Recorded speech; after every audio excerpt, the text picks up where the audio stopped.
सांगणार पत्रकार परिषदेचं आयोजन केलं होतं, नेमकं काय विषय?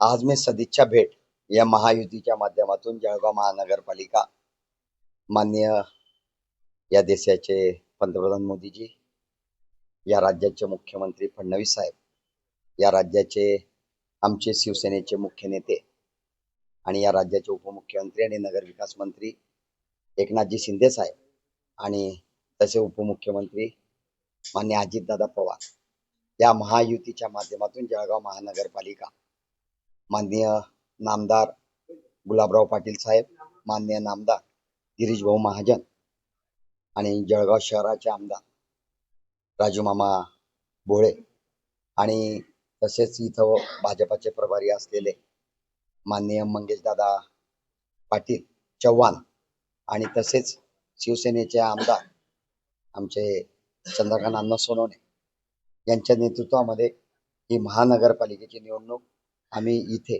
जी महायुती झाली त्या माध्यमातून लढलो आणि जवळजवळ महायुतीने 46 जागा या भाजपाच्या आणि 23 जागा या शिवसेनेच्या आणि 5 जागा या राष्ट्रवादीच्या या माध्यमातून जो तालमेल घडला त्या पूर्णपणे 100% यश या भाजपा आणि शिवसेना या माध्यमातून मिळालेला आपल्याला काल दिसून आलं. नक्कीच जनतेने, हा जळगाव शहरातील जनतेने आमच्या सर्व वरिष्ठ नेत्यांच्या वरती विश्वास ठेवून आणि आमच्या प्रभागातील नगरसेवकांवरती विश्वास ठेवून जनतेने आम्हाला पुनश्च, काही नगरसेवक नवीन आलेत, आम्ही काही पुन्हा आलेलो आहोत. नक्कीच हा जो विश्वास महायुतीच्या नगरसेवकांवरती ठेवलेला आहे त्या अनुषंगाने येणाऱ्या काळात आम्ही विकासाचं धोरण घेऊन येणाऱ्या काळात पुढे जाणार आहोत.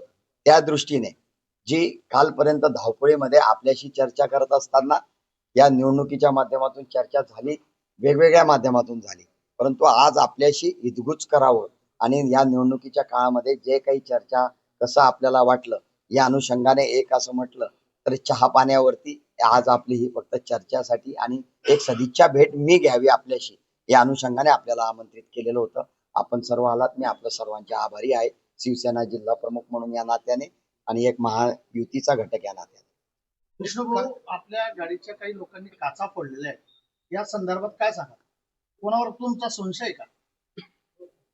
निवडणूक आता झालेली आहे, तुम्ही पाहिलं असेल निवडणुकीमध्ये सुद्धा माझ्यावरती काही आरोप प्रत्यारोप झाले, परंतु मी त्याच्यावरती प्रत्युत्तर किंवा आरोप त्याला प्रति दिले नाही. मी त्यावेळेसही आपल्या सर्व मीडियाच्या समोर सांगितलं होतं, मी कोणावर आरोप करू इच्छित नाही आणि पूर्ण निवडणुकीभर मी ते आरोप केलेले नाही. आणि ही कालची घटना घडलेली आहे, ही चुकीची घडलेली आहे.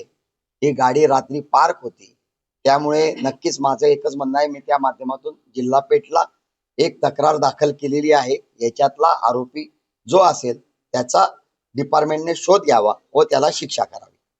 जो मतदारांसाठी आपण जिल्हा पेठ गाठलं होतं त्या मतदाराने मतदान केलं नाहीये, तो मतदारापासून वंचित राहिलेला आहे, त्या संदर्भात काय सांगा? तुम्ही एक जिल्हा प्रमुख म्हणून तुम्ही एक बाजू त्या ठिकाणी मांडली होती शिवसेनेची, त्या संदर्भात काय सांगा? मी नक्कीच तिथं मतदान व बोगस करण्याचा कोणाचा हेतू नव्हता ना आमचं तर मुळीच नाही. तुम्ही काल परवापर्यंत पाहिलं असेल किती शांततेत समोरचा उमेदवार कशाही प्रकारे असेल आम्ही शांततेत होतो आणि आम्हाला फक्त माझ्या प्रभागातील ज्येष्ठ माता बंधू भगिनींचा आशीर्वाद होता. मला माहिती होता माझा विजय नक्की आहे, कारण की येणाऱ्या काळामध्ये विकासाचे मुद्दे आहे. आणि हे जे आपण म्हटलं की हा बोगस मतदार ज्याला म्हटलं गेलं तो बोगस नाही, तो मतदार यादीत त्याचं नाव आहे. मागील काळाच्या याद्या आपण बघाव्या, निवडणूक तिथल्या अधिकारी ज्या बुथचा असेल त्याने त्याला बोगस म्हटलेलं नाही, परंतु त्याला काही लोकांनी त्याला धरून आणलं आणि हा बोगस आहे आणि पोलिसांच्या ताब्यात दिलं आणि त्याला बसवून ठेवलं. आणि ज्यावेळेस 4-5 वाजता लक्षात आल्यानंतर आम्ही त्यांना रिक्वेस्ट केली की तो मतदार बोगस नाहीये, त्याला सोडून द्या, त्याचं मतदान करायचंय, पण त्याला 5:30 पर्यंत सोडण्यात आलं नाही. मग शेवटी मी 5:30 ला तिथं गेलो आणि त्यांना सर्व प्रूफ दाखवले, तर त्यांना दाखवल्यानंतर ते शॉक झालेत, डिपार्टमेंट सुद्धा. मग तो गुन्हा त्याच्यावरती दाखल झालेला आहे की ज्यांनी त्याला पकडून आणलं असेल, पोलिसांच्या ताब्यात दिला असेल, त्याच्यावरती त्याचा निवडणुकीचा मतदानाचा अधिकार हिरावून घेतला या नात्याखाली त्यांच्यावरती गुन्हा दाखल झालेला आहे.